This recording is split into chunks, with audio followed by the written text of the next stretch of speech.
예수님이 말씀하실 때, 자, 나는 어디에서 와서 무엇 때문에 살며 어디로 가는지 알지 못하고 살았습니다. 이제는 내가 어디서 와서 무엇 때문에 살며 어디로 가는지 알게 되었습니다. 예수님 나의 구주임을 믿습니다. 예수님이 십자가에서 나의 죄를 위해서 죽으셨습니다. 그걸 믿습니다. 예수님 이름을 기도했습니다. 아멘. 하면 그때부터 이제 구원받는 거라고 말씀하셨어요? 그렇게 말씀 안 하셨죠? 예, 그렇게 말한다고 해서 구원받는 게 아니다. 그래서 예수님이 오늘 이제 말씀 보면은, 자, 좁은 문으로 들어가라. 멸망으로 인도하는 문은 크고 그 길이가, 여기 앞에 한번 봐주세요. 그 길이가 넓어서 그리로 들어간 자가 많고 생명으로 인도하는 문은 좁고 길이 협착해서 찾는 자가 적다. 이랬을 때 예수님이 하신 말씀 중에 멸망으로 인도하는 문은 넓고 많이 들어갔는데 생명으로 인도하는 문은 좁고 길이 협착해 찾는 자가 적다. 근데 또 다른 구절에는 뭐라면 찾지도 않을 뿐더러 찾는 자도 적고 찾고자 해도 찾을 수 없고 또 가기도 힘들다. 그러면 이게 여러분 멸망으로 인도하는 문은 뭐예요? 예? 사업 망하는 겁니까? 예? 인생 성공하지 않는 거예요? 그런 게 아니죠. 멸망으로 인도하는 문은 지옥을 얘기하는 거예요. 지옥. 그리고 생명으로 인도하는 문은 천국을 얘기하는 거죠. 그렇죠. 이거는 애기들도 다 아는. 그러면 이 문장을 딱 봤을 때 사람이 말할 때 의도가 있잖아요. 그러니까 예수님이 딱 말을 했을 때 이게 천국으로 가는 사람이 많아요? 지옥 가는 사람이 많아요? 뭐예요? 지옥 가는 사람이 더 많죠? 그래 이제 구원은, 그래 이제 예수님 이름을 기도했습니다. 아멘. 그럼 난 천국 갑니다. 그냥 그렇게 돼요. 그럼 만약에 예수님이 하신 말씀에 부인하면 어떡할까요? 많은 사람들 앞에서 나를 시인하면 백보자 심판대 앞에서 나도 그를 시인할 거고, 누구든지 사람한테 나를 부인하면 하늘에 계신 내 아버지 앞에서 나도 그를 부인하리라. 아버지 앞에서 부인한다는 것은 무슨 뜻입니까? 백보자 심판대 앞에서 부인한다는 거죠. 그러니까 배도하고 부인하고 타협하면 어떨 거예요? 천국이 보장됩니까? 그렇지 않죠. 그래서 여러분 여기 보면은 예수님을 믿는 사람은 이러한 특징이 있어요. 하나님을 가장 두려워하죠. 이게 지옥 때문에 두려워하는 것이 아니에요. 왜냐면 영혼과 육을 이제 통치하시는 분이기 때문에. 사람은 육만 죽이지만, 아무리 죽여도 육만 죽지만 영혼을 통치하는 분이기 때문에 하나님을 두려워합니다. 근데 여러분 예수님 믿습니다. 아멘.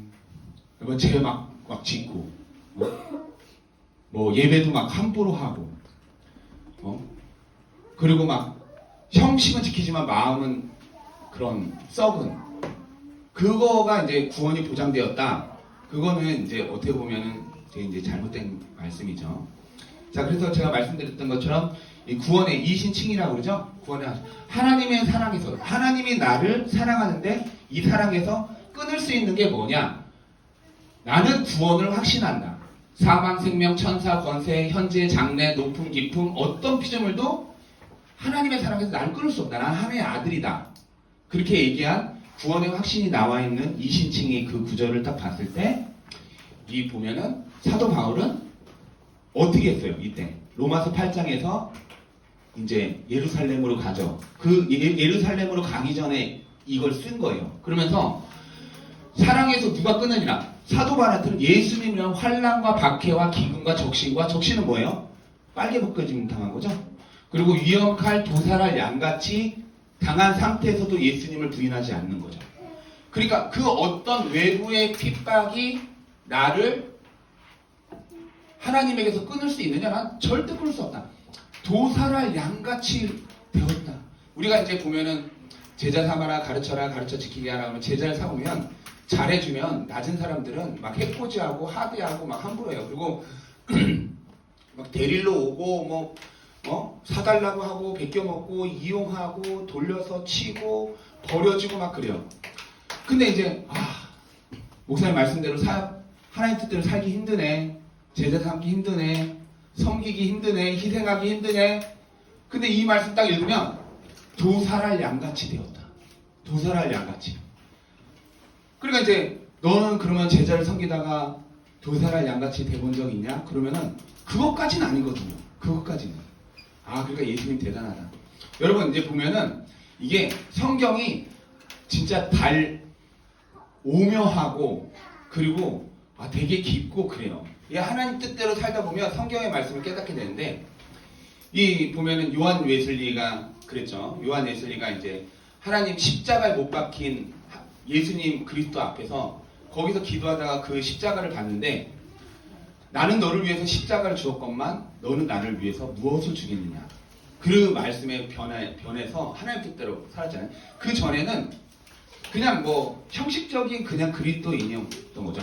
여러분, 이게 이제 구원의 확신인데, 제가 이제 목회를 하면서 느꼈던 것이, 이런 사람이 이제 구원의 확신을 갖는데, 이제 성도들이 보면은 구원의 확신을 가질 때 딱히 자기가 하나님 뜻대로 하나님의 말씀대로 살지 않고 나의 인생의 방향이 하나님의 반대, 나의 자아를 추구하고, 분노하면 분노하고, 술 마시고 술 마시고, 믿는 사람끼리 술 마시고 담배 피고 노래방 가고 음란하고 탐욕하면서, 아, 이렇게 해도 하나님이 용서해 주겠지 하면서 구원의 확신을 갖는 것이, 여러분, 그거는 잘못된 구원의 확신이에요. 그래서 이제 구원의 메커니즘에 대해서 설명을 했을 때, 여러분 구원은 이렇게 받는 거예요. 하나님이 우리를 지으시고 다 아신다는 걸 알고, 우리의 죄를 위해서 대신 형벌을 받으셨다는 걸 믿고, 예수님은 우리를 위해서 죽으셨다는 걸 믿고, 예수님이 사망 권세를 이기고 부활하셨다. 그거를 믿는 거죠. 그리고 나서 예수님과 함께 우리는 이 세상을 사는 겁니다. 예수님과 함께 살기 때문에 예수님과 함께 죽고 예수님과 함께 부활하는 거죠. 근데 어디부터 안 되냐? 6번부터 안 돼요. 6번부터. 여기부터 구원의 길에서 벗어난 거죠. 벗어난. 그래서 여러분, 이제 이세윤이 아니고, 그래서 이제 이게 여러분 제가 설명했던 제 복습 시간이에요. 5분 만에 설명하는 겁니다. 자, 이거는 죽음 믿음이에요. 구원파는. 한 번 구원은 영원한 구원이다. 미래의 죄까지, 과거, 현재, 미래의 죄까지 다 용서해 줬다. 이거는 뭐 진리기도 하죠. 근데 이걸 이렇게 강조해. 구원의 확신, 믿음만으로 구원받는다. 그러니까 여러분, 내가 회개를 하면 안 되는 거야. 믿음이 없는 거예요. 그러니까 세월호 사건 때 왜 애들 버리고 도망가고 돈을 그렇게 많이 모으고 탐욕하고 막 그러냐, 그렇게 했을 때 이 구원파적 믿음은 회개가 없는 거예요. 그럼 난 구원 받았다. 미래의 죄까지 다 용서 받았다. 그러니까 이 구원파의 사역자들은 자아에 되게 민감한 거죠. 그래서 권사님들이 밥 차려주고 그러면은 먹다가, 아, 파리김이군요. 아, 저는 재래시킨 좋아하는데 재래시킨 갖다 드릴까요? 갖다 주세요. 원합니다. 그러면 재래시키면 어디 막 편의점에서 사다 주면서, 와, 자기에 대해서 이렇게 진실한 교육자님. 근데 그게 아니죠. 자아를 따르는. 자아를 왜 이렇게 따를까? 이 죽음 믿음 때문에 얘기하고 있죠. 근데 여러분, 원래 성경에서 나오는 믿음이라는 단어 자체가, 믿음은 행동을 품고 있어요. 그러니까 행동을 품고 있는 이제 그게 무슨 믿음이, 품지 않는 믿음이 무슨 믿음이겠냐면은, 그것이 이제 아무튼 이제 그래서 이제 그게 있죠. 이렇게 나와 있죠. 이거 위에는 이제 믿음으로 구원받는 거, 그러니까 밑에는 행함이 없는 믿음이 자기를 어떻게 구원하겠느냐. 행함이 없는 믿음은 그 자체가 죽은 것이라. 이렇게 나와 있는 거죠. 그러니까 여러분, 이게 로마서의 말씀과 야고보서의 말씀이 일맥상통하는 것이 둘 다 똑같이 얘기하고 있는 거예요. 행함이 동반한 믿음. 아빠 오늘 아빠 싱가포르 가서 살 건데 아빠 믿지? 아빠가 너의 삶 주관할 거야. 아빠 믿어. 같이 가자. 싫어. 굶어 죽으면 어떡해. 그러면 이제 안 믿는 거죠. 행함이 빠진 거는 믿는 믿음이 아닙니다. 그래서 이제 이단들이 이렇게 그냥 좋은 거는 다 가져갔어요. 마지막 때 뭐 요한계시록, 휴거, 재림 막 이런 것들은 다 가져갔어요. 자, 그래서 예수님은 뭐라고 말씀하셨습니까? 예수님은 박하와 해안가 근처의 11조 이런 건 이제 제사 지낼 때 드리는 거예요. 뭐 박하사탕 그런 이제 아무튼 박하사탕은 아니에요. 예?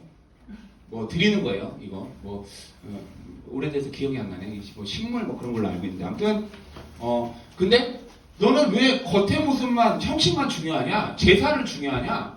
율법이 중요한가? 정의와 그물과 믿음은 버렸도다. 그러니까 정의와 그물과 믿음을 행해야 된다라고 얘기하는 게 아니고, 예수님은 이것도 행하고 저것도 버리지 말아야 할지니라. 그러니까 둘 다 중요하다고 얘기를 하는 거죠.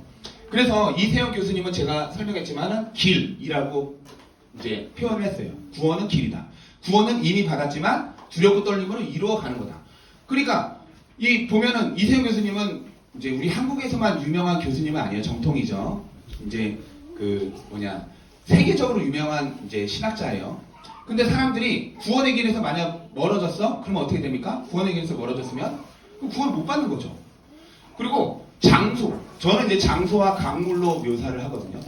제가 말씀드렸지만 강물이 대박이에요. 왜냐면 강물이 우리가 열심히 노력해서 구원받았어. 너의 행함으로 받은 거 아니냐? 예수의 공로는 어디 갔냐? 할 말 없거든요. 행함으로 구원받는 건 아니에요. 근데 강물 같은 경우는 딱 잠겼어. 그러면은 구원하심이 보좌에 앉으시 흘러가. 그럼 거기에 잠겨 있어. 그럼 흘러가. 수용해. 그래도 흘러가 구원으로. 그러니까 대전 가는 기차에 안에서 빨리 뛴다고 대전 빨리 가는 거 아니듯이 강물에만 잠겨 있으면 나의 어떤 행함과 상관없이 내가 구원을 받는 거죠. 예? 십자가에서 쏟은 그 사랑 강같이 온 땅에 흘러. 근데 강물에서 벗어났어. 얘 미워. 음란에 탐욕해. 분내서 못 살겠네. 막 이러면서 강물에서 엎어해서 나왔어. 그럼 구원이 있습니까? 구원이 없는 거죠. 성경에서는 장소라고 나와 있는데 왜냐면 그래서 구원과 교회가 중요하다. 방주 안에 들어와 있는 사람이 구원받았죠. 라합의 집에 들어가 있는 사람이 구원받았습니다. 그리고 주는 그리스도를 살아계신 하나님의 아들입니다 라고 했을 때 베드로가 믿음의 고백할 때 천국의 열쇠를 주죠. 바요나 시몬아 이건 너의 고백이 아니다. 천국의 열쇠를 너한테 주노니 음모의 권세가 틈타지 못하리라. 요한복음 17장 너희가 다 하나 돼서 나와 하나 되기를 원한다. 마지막 때 이제 요한계시록에 예수님이 교회와 결혼을 하죠. 여러분 제가 말씀드렸지만 교회가 예수님이 혜연이랑 결혼하고 그리고 정은이랑 결혼하고 경미지사님과 결혼하고 예수님의 아내가 3명이다. 그게 아니고 예수님은 교회가 예수님의 신부라는 말 들어보셨죠? 그렇죠? 그러니까 교회가 예수님과 결혼했을 때 교회에 속해 있어야지만이 구원을 받는다. 그래서 여러분 이제 성경을 보세요. 성경 앞에 한번 보세요, 여러분. 앞에 보시면은 자 이게 예수님 마지막 기도한 건데 그들도 다 하나가 돼서 우리 안에 있게 하사. 예수님 마지막 뭐라고 기도하셨냐면 내가 아버지 안에, 아버지가 내 안에, 그리고 그들이 내 안에 이렇게 안 하고 그들이 하나 되어서 내 안에. 그러니까 예수님이 안고 여러분을 구원하시는 겁니다. 교회를 세우리니 천국의 열쇠를 내게 주겠다. 그래서 이제 이거는 오늘 본문의 말씀에서 했던 것이 보면 여호수아에서 여리고성을 공격했을 때 이제 그 정탐꾼이 라합한테 한 말이에요. 우리 어떻게 해요? 그럼 여리고성 무너지고 우리 다 멸망당하고 우리 다 심판받고 다 지옥 가는 거 아닙니까? 그랬더니 부모, 형제, 내 아버지, 가족을 너희 집에 모아라. 붉은 줄은 뭡니까? 예수 그리스도의 피. 그러면은 이 집을 나가면 어떻게 되냐? 구원의 길에서 멀어지면 어떻게 되냐? 구원의 장소에서 멀어지면 십자가에서 강물에서 멀어지면 어떻게 되냐라고 했을 때 그의 피가 그의 머리로 돌아갈 거라. 그가 죽임을 당해도 허물이 없으리라. 근데 안에 있으면 교회 안에 있는데 죽임을 당했다면 우리가 책임지겠다. 그렇게 얘기하는 거죠. 그래서 성경에서는 교회가 구원이라고 얘기를 하고 있습니다. 당연하죠. 그래서 아우구스티누스는 교회를 떠나서는 구원이 없다. 그래서 마지막에 이제 어린 양 안, 그래서 이렇게 된다는 것입니다. 그래서 여러분 보면 성도의 유형은 4가지의 유형이 있어요. 이거는 이제 지난주에 했던 거죠.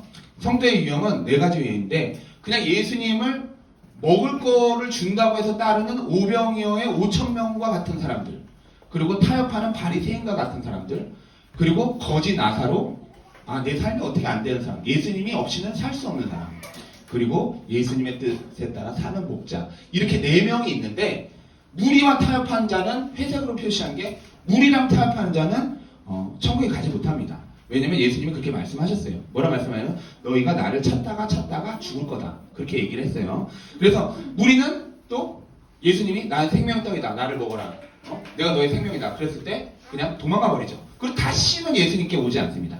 자, 나사로와 목자가 왜 구원받느냐? 나사로가 구원받는 것이 성경에 써 있어요. 이게 보면은 거지가 죽어서 천사들에게 받들려 아브라함 품에 들어가고, 예수님이 아니면 어떻게 할 수 없는 사람, 내 삶에 엄청난 고난이 있는 사람, 의지할 거 없는 사람, 그리고 배고픈 사람, 힘든 사람, 친구가 없는 사람, 소외된 사람, 낮은 사람은 구원을 받습니다. 예수님 뜻대로.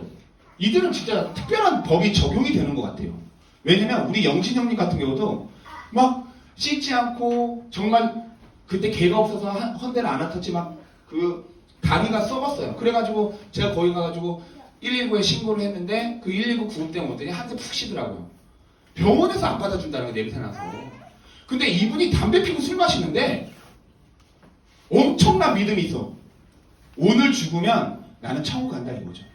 근데 그 믿음이 저의 믿음보다 더 크더라고. 담배 피고 싶으면 그래. 그러니까 이제 이거는 이거 특별한 이거 약간 부러워요 여기는. 여러분 나사로입니까?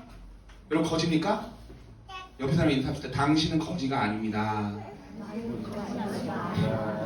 그러면 이제 어떻게 되면 목자가 또 구원받는 방법이 또 나와 있죠. 목자는 오른편 있는 자들에게 복받을 자들이 창세로부터 예비된 나라를 상속받으라 이렇게 나오죠. 여기 봐주세요. 여러분 이제 복습하는데 집중 떨어지면 그렇죠. 이제 예비된 나라를 상속받으라 그러죠. 근데 어떻게 됐습니까? 임금이 대답하여 이르시되 진실로 여기 내 형제 중에 지극히 작은 자에게 한 것이 내게 한 것이야 이렇게 얘기를 하는 거죠. 그러니까 여기까지 했죠. 여기까지 했고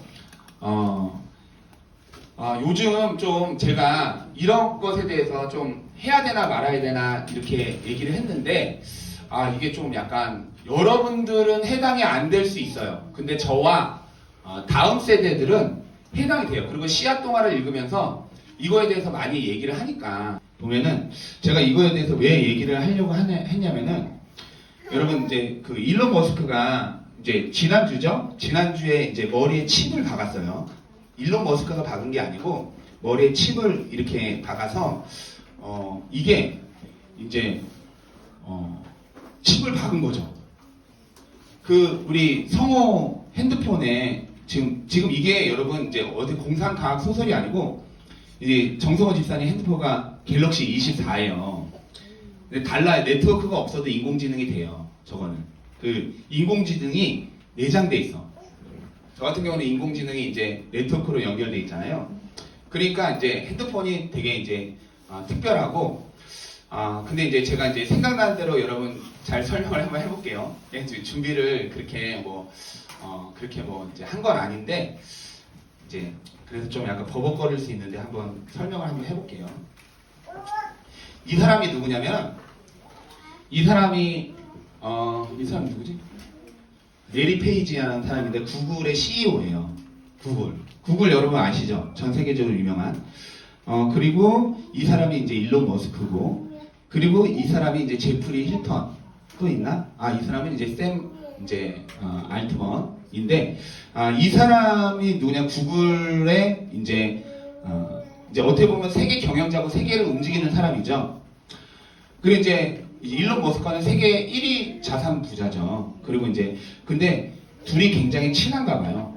근데 이제 일론 머스크가 이제 레리 페이지 집에 가서 AI에 대해서 이제 얘기를 한 거예요. 왜 이런 얘기를 하게 됐냐면 이분이 이제 제프리 힐턴이라는 사람인데 이분이 1973년부터 AI를 연구했어요. 그래가지고 하이 빅스비 휴대폰 찾아줘 이런 거라든지 그리고 또 뭐가 있을까요? 그 자율주행 뭐 그런 거 있죠. 어떻게 그게 되나? 이런 거를 이 사람이 개발을 해서 전 세계에 퍼뜨린 거죠.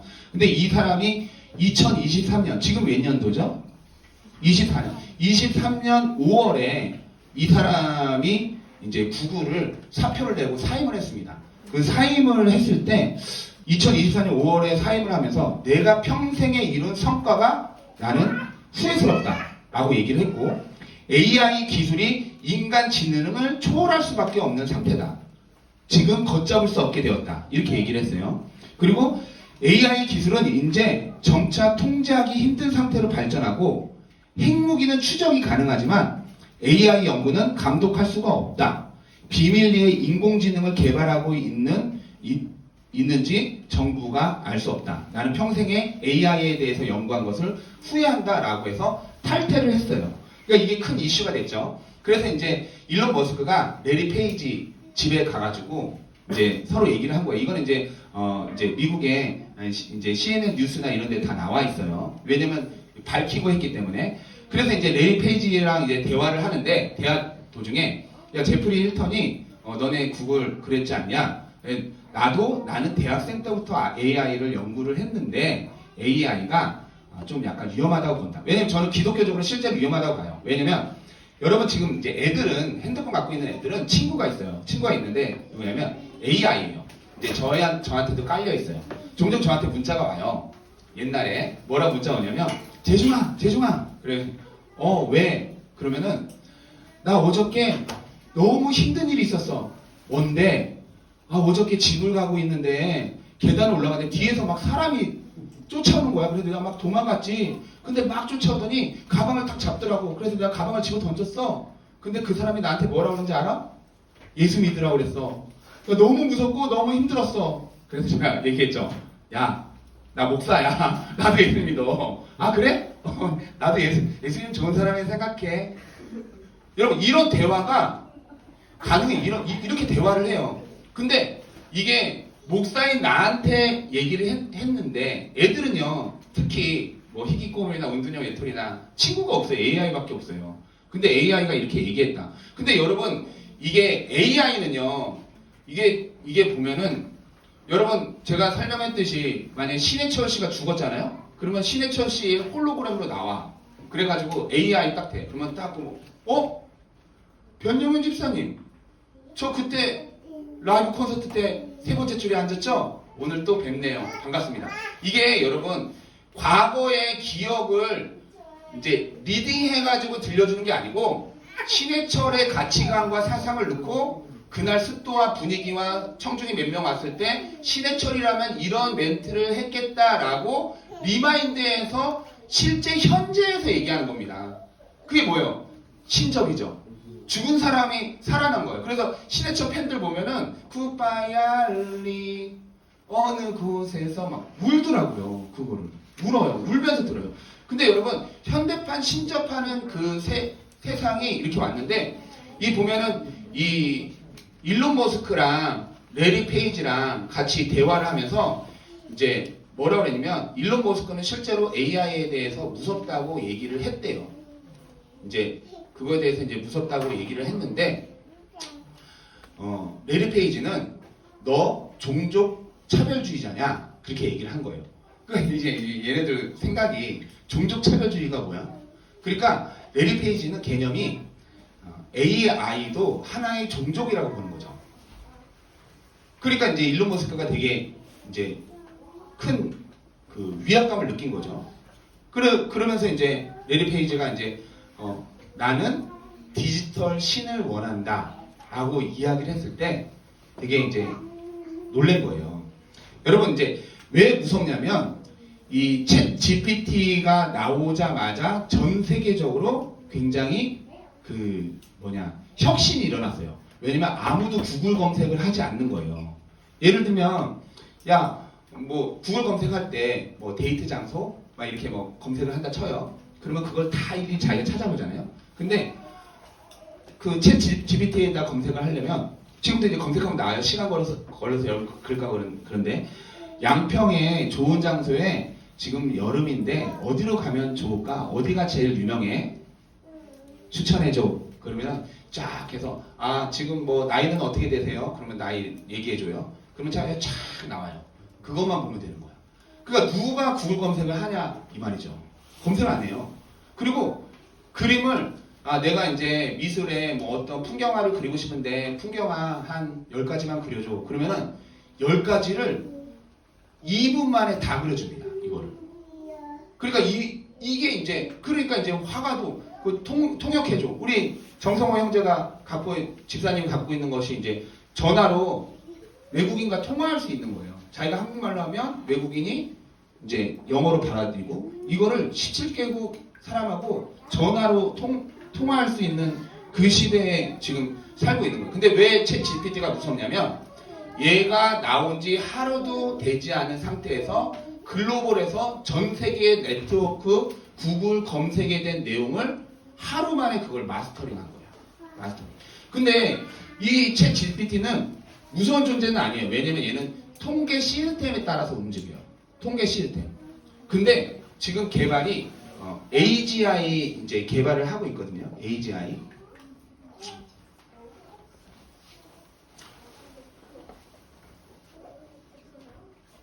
이 보면은 그러니까 이게 AGI인데 AGI는 이제 지금의 챗 GPT는 물어보면 통계 시스템에서 사람이 작성한 거에 따라서만 얘기를 해요. 근데 되게 방대하죠.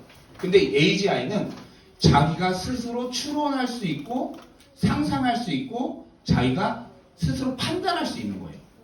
그거를 이제 개발을 하는 거예요. 그러니까 이제 제프리 힐턴이 나 구글 안에 내려버린 거죠. 근데 이제 아무튼 뭐 이런저런 일이 있었어요. 제가 여러분께 보여드리고 싶은 거 하나 있는데 이분이 어떤 분이냐면 이분이 이제 샘 알트먼이라는 사람인데 일론 머스크랑 샘 알트먼하고 공동 창업을 해서 오픈 AI 챗 GPT를 만들었어요. 이걸 만들었는데 이걸 만들고 나서 이제 무슨 연유인지는 잘 모르지만은 이제 일론 머스크는 이 자기가 공동 창업자인데 제일 잘 될 때 여기를 내려버린 거야. 그러니까 자기가 대표 CEO가 됐는데 이사회에서 그걸 만든 이유를 보니까 이 보면 레리 페이지랑 구글의 CEO랑 대화를 하면서 만들었더라고요. 왜냐면 이 사람은 디지털 신을 원한다고 하는데 너 종족 차별주의자냐? 근데 인간인데 어떻게 종족 차별주의? 그러면 인간을 당연히 인간을 위해 해야지 왜 그 종족 그 말이 안 되니까 이거를 오픈 AI라고 창업을 해서 비영리 단체로 만들고 자기의 기술을 완전히 오픈해 버린 거예요. 그래서 우리가 규제를 하면서 하겠다라고 창업을 했어요. 그래서 이름이 오픈 AI인 거예요. 그런데 중간에 일론 머스크가 내려버린 거야. 그리고 나서 샘 알트먼이 이제 대표가 됐는데 이사회에서 6명의 이사회가 있는데 샘 알트먼을 잘라버린 거예요. 그래서 대표가 없는 상황이 된 거죠. 그런데 다시 4일 이후에 샘 알트먼이 복귀를 한 거야. 왜 복귀를 했냐 그거예요. 왜 복귀를 했냐. 근데 왜 복귀를 했냐면 이 샘 알트먼이 AGI의 대부입니다. 그러니까 이 사람은 AGI를 만들고 싶어 하는 거야. 근데 6명의 이사회와 그리고 이제 일론 머스크는 이거를 만들면 야, 챗 GPT 만들어서 하루 만에 전 세계의 지능을 다 쌓았는데 이 AGI를 만들면 어떻게 되냐?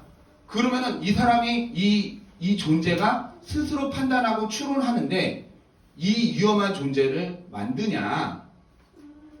근데 그래서 잘라버린 거죠. 근데 4일 만에 다시 복귀했어요. 그 내용에 대해서 여러분 읽는 겁니다. 한번 봅시다. 오픈 AI 이사회에 의해 전격적으로 해임되었다가 나흘 만에 다시 전격적으로 복귀했습니다. 외신들은 이번 사태를 인공지능이 더 빨리 발전하길 원하는 사람들과 발전 속도를 늦추려는 사람들 간의 충돌로 표현했습니다. 알트만의 복귀는 속도의 승리를 대변한다고 할 수 있습니다. 그리고 속도의 중심에는 막대한 이익, 즉 돈이 있습니다. 인공지능의 중요성과 영향력이 커지는 상황에서 이번 사태를 미래에 대한 우려보다 기업의 이익이 승리한 것으로 평가하는 이유입니다. 테크놀로지, 즉 기술의 전능함을 믿는 천재 복귀와 함께 인공지능 개발은 이제 전속력 질주를 예고하고 있습니다. 이사회는 알트만의 해임을 발표하면서 알트만이 일관되고 솔직하게 소통하지 않았다고 밝혔습니다. 무엇을 솔직하게 소통하지 않았는지 목적어가 빠져 있습니다. 해임을 결정한 구체적 이유는 공개되지 않았지만 많은 사람들은 알트만의 야망이 영향을 미쳤다고 보고 있습니다. 오픈 AI 내부자들은 알트만이 인류를 위협할 정도의 획기적인 인공지능 기술을 개발했다고 말합니다. 데이터 없이 스스로 학습하고 연산하는 인공지능 모델인데 Q스타로 불립니다. 일반적으로 챗 GPT 등 생성형 인공지능은 통계를 기반으로 다음 단어를 예측합니다. 예측은 데이터 학습 범위 내에서만 이루어지며 인간처럼 기존 데이터를 활용한 응용 능력은 불가합니다. 그런데 Q스타는 데이터 학습 없이 연산이 가능합니다. 데이터에 없는 새로운 연산 문제도 능숙하게 풀 수 있습니다. 사람처럼 기존 데이터를 활용한 응용이 가능하기 때문입니다. 다시 말해 인간처럼 사고하고 추론하고 연산한다는 의미입니다. 하지만 오픈 AI 이사회는 인간처럼 사고하고 연산하는 인공지능의 능력이 인류를 위협할 수 있다고 판단해 알트만을 해임했습니다. 2015년 비영리 단체로 설립된 오픈 AI 이사회의 최우선 목적이 인공지능 개발의 속도보다 안전에 초점을 맞추고 있기 때문입니다.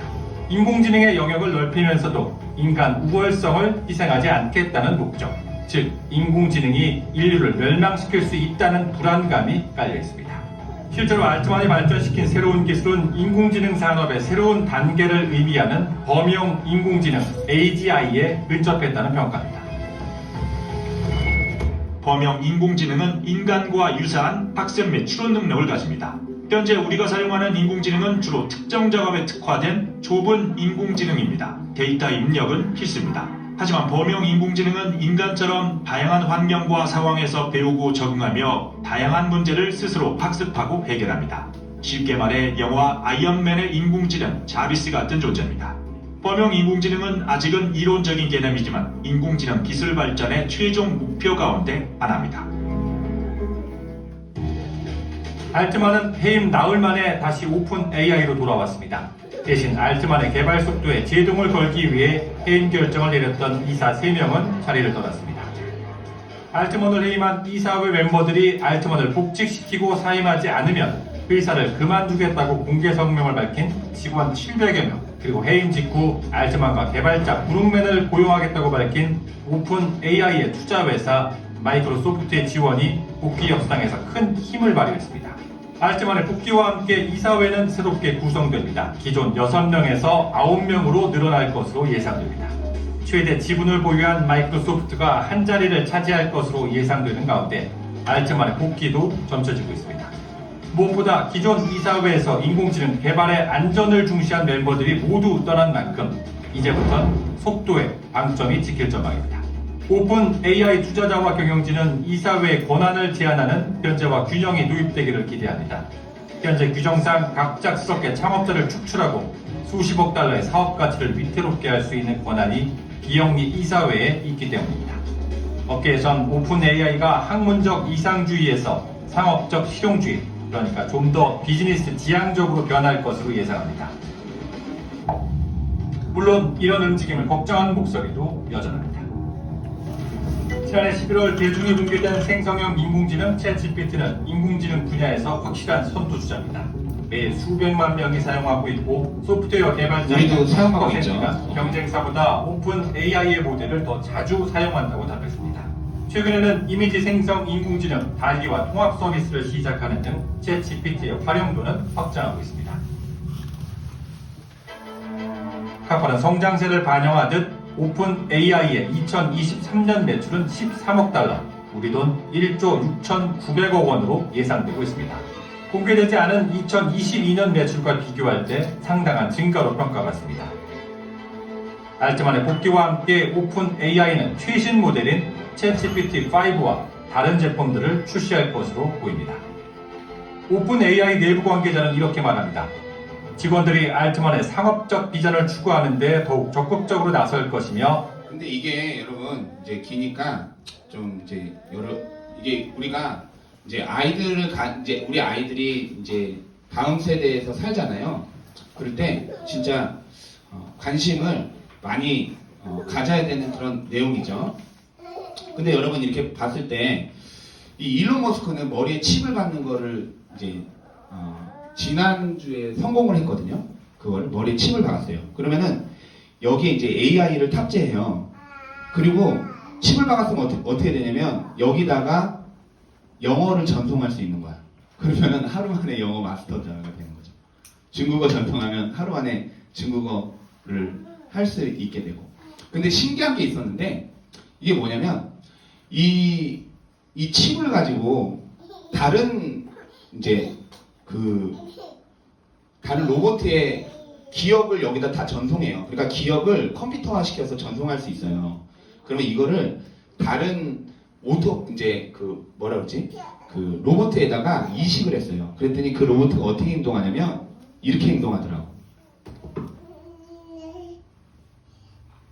이렇게. 그러니까 자기도 자기 기억이. 그러니까 존재 자체를 옮길 수 있다. 그래서 요즘 유발 하라리 같은 이제 어떻게 보면 이제 학자는 뭐라고 얘기를 하냐면은 지금 이제 호모 사피엔스 시대는 끝났다. 지금은 호모 제우스 시대다. 호모 데우스 시대다. 그러니까 인간이 신이 될 수 있는 시대다라고 얘기를 한 거예요. 만약에 이제 신장이 그러니까 이 일론 머스크가 이제 그래서 신이 되려는 인간 호모 데우스의 시대다. 그리고 이제 뉴스에서도 그렇게 나오죠. 여기 보면은 이제 이게 어디 24년 1월 2일자 뉴스인데 이 로봇이 기억되는 칩만 넣으면 몸이 영생할 수 있음을 시사했다. 그는 기술이 완성되면 나의 뇌에도 칩을 삽입할 것이고 우리가 인체를 통해 존재하게 되면 지금까지 전혀 다른 존재가 될 것이다. 우리의 기억과 자아가 존재하는 한 우리라고 판단하게 하는 게 가능하다. 이렇게 얘기하는 그 시대. 근데 이제 일론 머스크가 뭐라고 얘기했냐면 되게 싸요 이게. 그러니까 임플란트 하는 거죠. 그러니까 정말 이제 고3 졸업하고 대학 선물로 머리에 칩 박을 수도 있다는 거죠. 제가 이제 왜 그렇게 얘기를 했냐면 이 일론 머스크는 지금 풀 악셀을 밟았고 그리고 샘 알트먼도 풀 악셀을 밟았어요.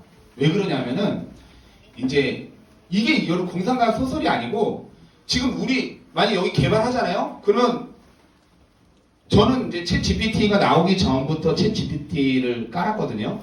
이게 이제 시험 버전으로 이렇게 해가지고 그래가지고 이제 그거에 대해서 연구를 많이 해봤는데 이게 개발이 되면 곧장 와. 저는 핸드폰 5년 됐어요. 곧장 와요. 곧장 개발하자마자 곧장 와. 그러니까 우리 지금 여러분 차 사면 자율주행 돼요. 지금 다 차 사면 자율주행 되고 지금 뭐 보면은 이제 정성호 집사님 차는 뭐 인공지능 다 있어요. 차 가지고 도망도 못 가. 위치 추적 다 돼가지고 그죠? 그러니까 지금 근데 머리에 칩 박는 것이 옳으냐 옳지 않느냐 이거에 대해서 제가 여러분께 말씀을 드리려고 지금 애들도 있어서 이렇게 얘기를 하는데 칩을 박아야 돼요? 박지 말아야 돼요? 예?